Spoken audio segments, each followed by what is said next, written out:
Denver 7 On Demand is brought to you by Ferguson and BAC Appliance Center, the best in bath, kitchen, and lighting for your home. I'm Ann Trujillo with the latest from Denver 7. A city council committee has spoken, and it appears even more likely Tom's Diner will stay in Denver despite its owner's objections. On the left, you have the tired, hardworking owner who wants to sell his Denver business and enjoy the fruits of his labor in retirement, an opportunity he has thanks to bustling development. On the right, a small group of neighbors who believes the building is to be valued above all else. Denver 7's Jennifer Kovaleski has been following this fight from the very beginning. What happens if this process exceeds the 120-day timeline? With the clock ticking, would allow for the demolition of the building.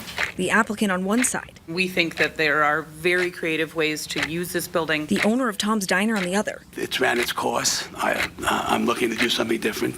I wish there was a pause button. And no pause button in sight. Find a solution in the end that's win-win for the community and for Tom as well. The fight over the future of this iconic Colfax diner moved before a new audience. And to delay this process, it's really been taxing. I cannot tell you, having this on my shoulders and my family's future. Motion to move 779 to the full council. Tom Messina's future is now out of his hands. Now it goes to City Council. It's very unnerving. A Denver City Council committee voted unanimously, 779 will go to the full council. leaving the landmark decision on if Tom's Diner should be saved up to the full council. It's surreal. I'm sure a lot of people said, "What?"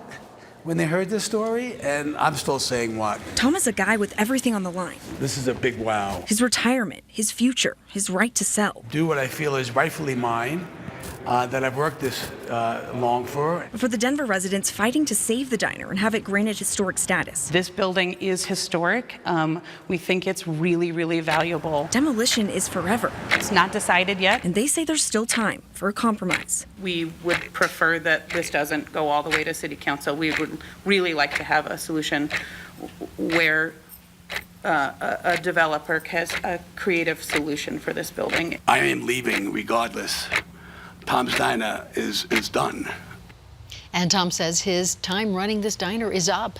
Now, City Council has until the end of the month to make a decision unless both sides reach a compromise. And here's another wild card. If City Council chooses not to weigh in, Tom wins and the building will be demolished. Kendrick Castillo should have been getting ready to start college right now. Instead, he traded it all so that his classmates could have their own lives. Tuesday, the group that Kendrick so wanted to join honored his sacrifice. Kendrick wanted to join the Knights of Columbus. And now I ask, shall we grant Kendrick Castillo full membership in the Knights of Columbus? Kendrick's parents were there on hand as he was honored with the Caritas Award, something given only to the very few who embody charity and service. By the way, STEM students will return to school tomorrow. Aurora students returned to school Tuesday through 25 newly secured entrances. The district is paying for it and other improvements through a $300 million bond voters approved 3 years ago. It is an emotional thing.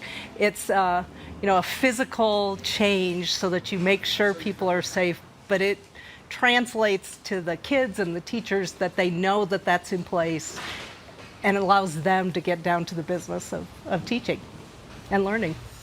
The district is also hiring new mental health professionals, raising teacher salaries, and adding seatbelts to buses through a $35 million mill levy approved last fall. Colorado Congresswoman Diana DeGette has joined the call to ban high-capacity magazines. DeGette defines that as being able to hold more than 10 rounds. For comparison's sake, the shooter in Ohio was armed with a gun that could hold more than 100. Handguns also regularly hold more. This legislation would only apply to new sales. Existing gun owners would be protected. And a metro area district attorney, George Brockler, is arguing the problem lies in not enforcing the laws that are already on the books. He tells Denver 7 his office will devote more resources to ensuring gun sellers follow the rules and to prosecuting them when they don't. We don't want criminals to have guns. Let's close down every conceivable legal loophole that might exist, whether it's practically speaking or in function of the law. Brockler is also pushing for a bill that would create stronger punishments for felons caught illegally possessing guns. Eagle County Sheriff is facing charges. He disclosed that bombshell himself. Sheriff James Van Beek penned an op-ed on Facebook Tuesday saying he's been hit with a second-degree official misconduct charge over how his department allocates money from the reserve fund. Well, that money regularly went to pay a PR firm, which ghost wrote columns in the Vail Daily newspaper for the sheriff. The DA's office claims that's an abuse of resources.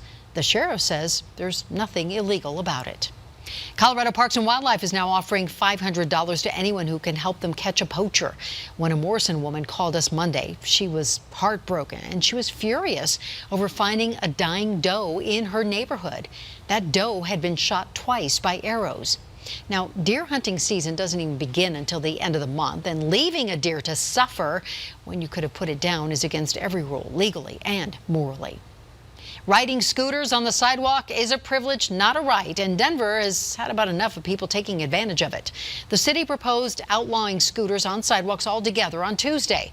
Right now, they're allowed only if there's no bike lane or space on the street, and even then, you're not supposed to be going over 6 miles an hour. And of course, anyone who's walked in Denver recently can tell you that riders often don't abide by those rules. A final decision will be made in the fall. And now from the First Alert Weather Center, here is a look at your forecast. And it looks like there's some rain in our forecast for the next couple of days, but it looks like Saturday might be nice and warm and hopefully a little drier. This has been your Denver 7 On Demand update. Thank you so much for joining us. Check back here later tonight for another update and download the Denver 7 app for breaking news and alerts. I'm Ann Trujillo.